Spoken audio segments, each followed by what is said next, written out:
be a chance. And I mean, no disrespect to the guy from Fiji, but I mean, that would be a chance for us. Yeah, and you as well, a former national player, a lot of decorated players in the past would have attempted what Chelsea did, reach the Olympics. And for you as well, being a coach and a former player, what was the emotions like for you personally, being on the sidelines and soaking up, the historic moment? Yeah, I mean, it was just surreal. Any player that played an Olympic sport, the ultimate goal is to get to the Olympics.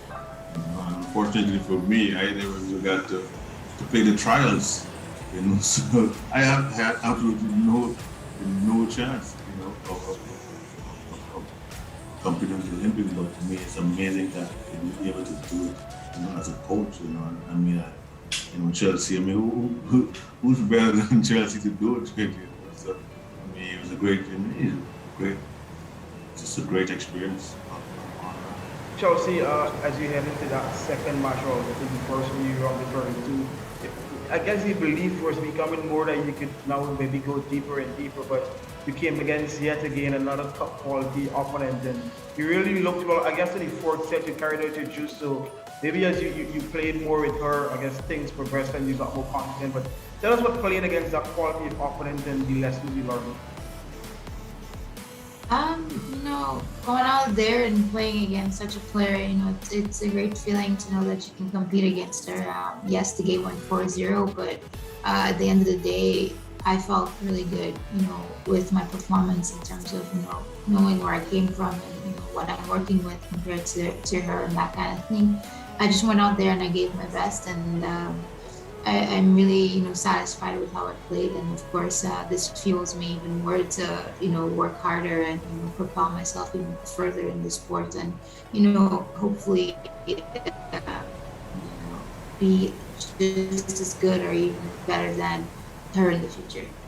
World Championships in November, with the Olympic experience and with a quality performance at the Olympics as well. You must be enthused over what you can do, come November at World Championships.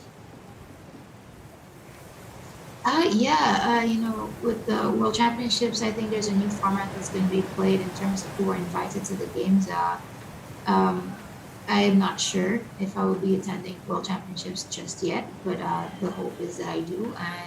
And with that being said, there's a new level of confidence that I carry with me now, given how I played and the feeling and the learning and everything from this experience. So, it's just something to build on, going from the Olympics to the World Championships. It's just something, something you build on, and you just keep working and, putting in that work and, hoping for the best when you play.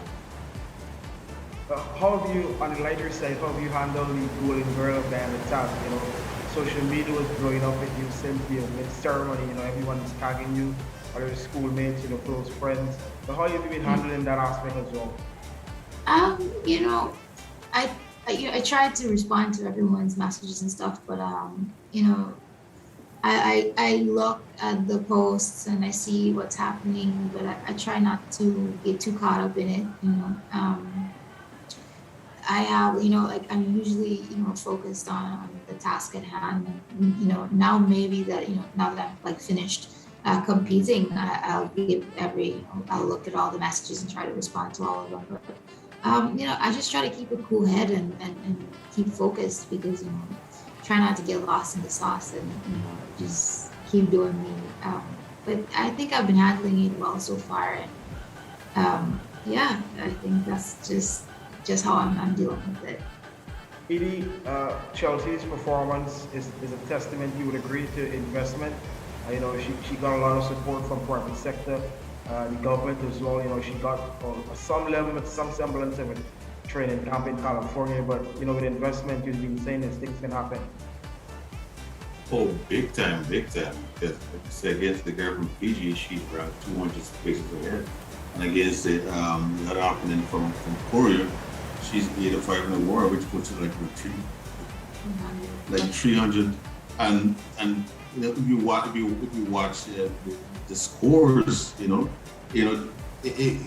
could have gone. A lot of those games could have gone either way. So So if you look at the investments that we're making in Chelsea compared to what they're doing in Korea, and then you want to look at the results she's getting from this investment. That I mean, it's like it's a no-brainer.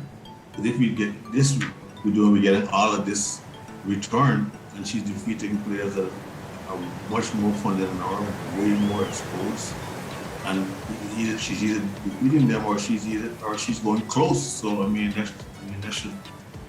that should tell you the type of talent that she has, and if she gets the right support and she's in the right environment for a period of time, sky's the limit for her. Let's finally, Chelsea, what's next for you? Everyone's going to be wondering when are we going to see Chelsea in action again? You've become a household name currently in Guyana. What's next for Chelsea and Joe?